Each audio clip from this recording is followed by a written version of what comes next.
it may not be politically popular to say, but honestly, this is why there's so much pressure to turn to lobbying firms and to cash in on member service after people leave, because precisely of this issue.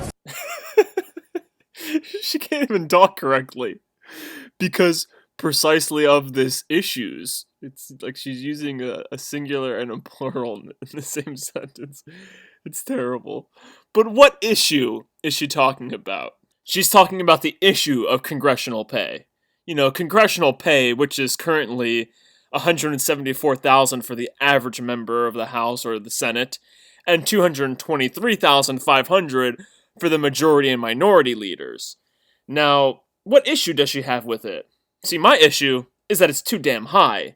They should not be getting paid 4 times the amount that the average individual gets paid, which, in case if you're not looking at the screen, is only $45,500 a year. But Conquistador Ortez here, I'm sorry, Congresswoman Ortez here, her issue with congressional pay is that it's not high enough.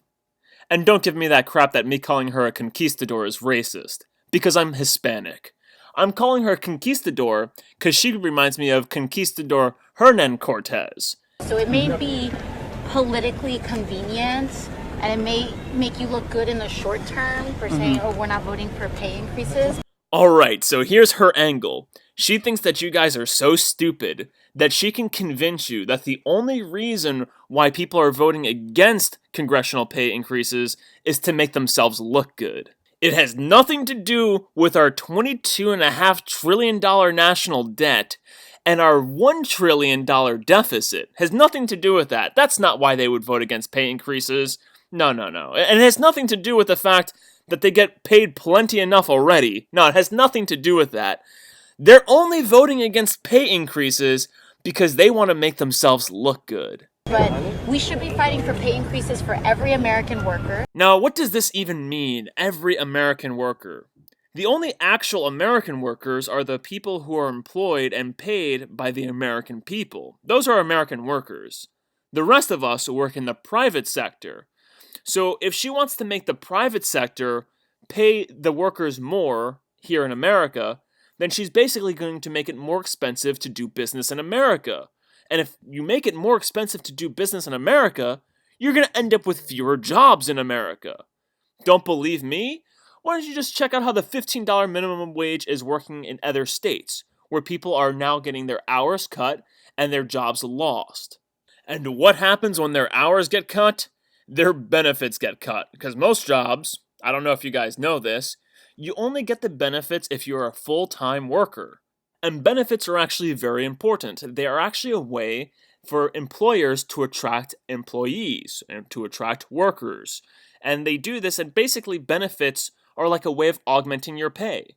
So it's like, okay, you can get paid $13 an hour, but get a shit ton of benefits, which actually bump up your real pay to like $18, $19, $20 an hour, because those benefits that you get are actually worth some money. Or you can get paid $15 an hour, work less hours so you're getting the same base pay, but then lose all your benefits. And I'm sure that most of you know that. And I'm definitely sure that Conquistador Ortez knows this. We should be fighting for a $15 minimum wage pegged to inflation so that everybody in the United States with a salary, with a wage, gets a cost of living increase. I love looking at their body language when they talk. I love it when I see that they can't even look the camera in the eye. They kind of have to look away. Because there's plenty of statistics on how the $15 minimum wage is causing people to have their hours cut or their jobs lost. And I gotta point out this word that she's gonna start using. Instead of calling it a pay raise, she's going to call it a cost of living increase. Because she thinks that little of the people who listen to her. She thinks that these words, these euphemisms, are good enough to help her sell her bullshit.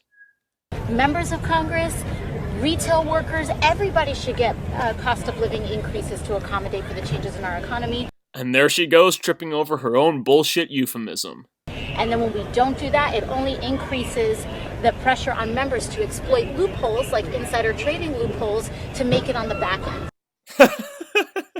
She doesn't realize that what she just said amounts to extortion. Extortion, defined as the practice of obtaining something, especially money, through force or threats. And that's exactly what she did. She basically just made a threat by saying, give us more money, and this is of course not an exact quote, I'm paraphrasing her, saying, give us more money or we're going to exploit loopholes. We're going to practice insider trading. Hey, why not, as a congresswoman, the members of the Congress, they're supposed to write the laws that, get put forward and voted on, and then the Senate approves them, and then the president signs off on them, and the Supreme Court basically, if it comes up to them, they deem whether they're constitutional or unconstitutional. So as a congresswoman, why not just put forward a law or a bill that closed those loopholes? Why say, we need to get a pay increase in order not to do this? It's fucking madness. This woman really thinks that her constituents or her followers, the people who voted for her, the people she represents, and the American people are this stupid that they're actually going to fall for this level of rhetoric. This fucking gutter level of rhetoric. It's not even high level of rhetoric. This is something that like a mob boss or someone who works for the mob would tell you. Hey, you should give us money so we won't have to trash your place. It's like, hey, how about you just don't trash my place? How about that? So, do you think there's a tendency? Of members to obviously take it out on this institution because it's an optics issue? They don't want to seem like that. And that's my issue, is that it's superficial. What the hell did you just say? It's an optics issue. They don't want to seem like that. And that's my issue, is that it's superficial. Oh my god, this is brilliant. So the reporter, the guy interviewing her, is just basically regurgitating her rhetoric, almost keeping her talking point on, like, oh yeah, they're only voting against it because they want to look good, because it's an optics issue. And then she actually responds with, oh yeah, it's superficial. What's superficial? The national debt is superficial? Your guys' already massive pay, is that superficial? I mean, you guys get paid 4 times more than the average freaking individual who you guys steal from through income tax. Oh, I know what's superficial. Your argument is superficial. Your argument for why these people are voting against a pay increase is superficial. You can vote against pay increases all you want. It's, in my opinion, voting against it's not even like a raise. It's a cost of living adjustment. So What the hell is wrong with you? Man, fucking George Orwell is spinning in his grave right now. Wherever he is, he's just fucking bowing to her. Just like, man, never in a million years could I ever master such levels of fucking doublethink and newspeak. Never ever. Oh yeah, it's she calls it a pay increase several times, then she's like, oh shit, I fucked up, man. I'm not using my euphemism. Yeah, it's not a pay increase. It's a cost of living adjustment. No longer cost of living increase. No, it's a cost of living adjustment. We're adjusting it. We're not raising it or increasing it in any way. We're just adjusting it.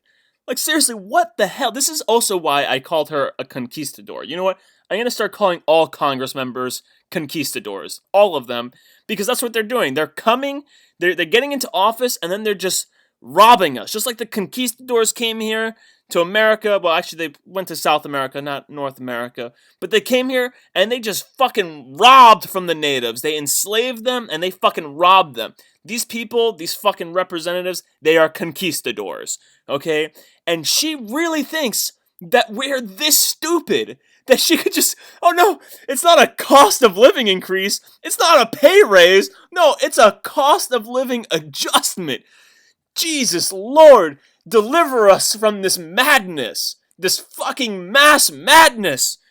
So you can vote against a cost of living adjustment all you want, and it'll look good on its surface, but it will, every cost of living adjustment that gets bypassed is voting to increase the pressure to exploit loopholes and legal loopholes to kind of lean on other ways to enrich oneself through service. There goes more of that extortion rhetoric. Oh yeah, you guys are voting against these cost of living increases. I'm sorry, I'm just going to call them pay raises. I'm not going to use her euphemism. You guys voting against these pay raises, yeah, you're just actually voting for corruption. What kind of shit is that?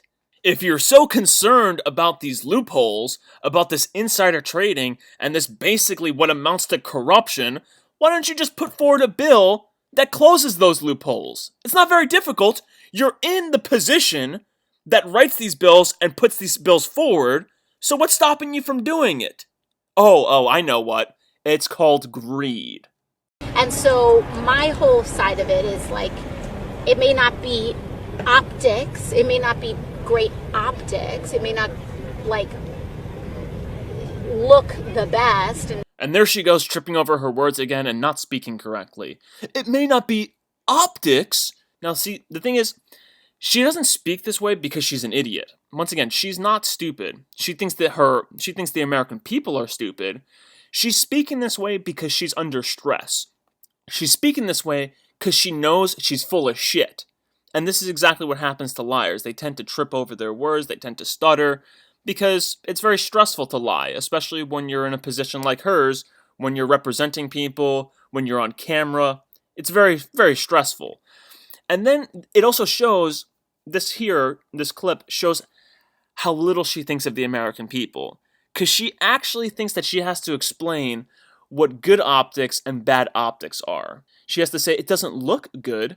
And another way that you can tell how little she thinks of the American people, how dumb she thinks that we are, is every time her and the other Democrats, dress in all white. Them coming out in all white, trying to look like innocent little angels, is an insult to our intelligence. Every time people see her dressed in all white, you should just know she's slapping you in the face. She's looking down on you all. Because what she's really saying is that you're all so dumb that she can influence the way that you perceive her by simply dressing in all white.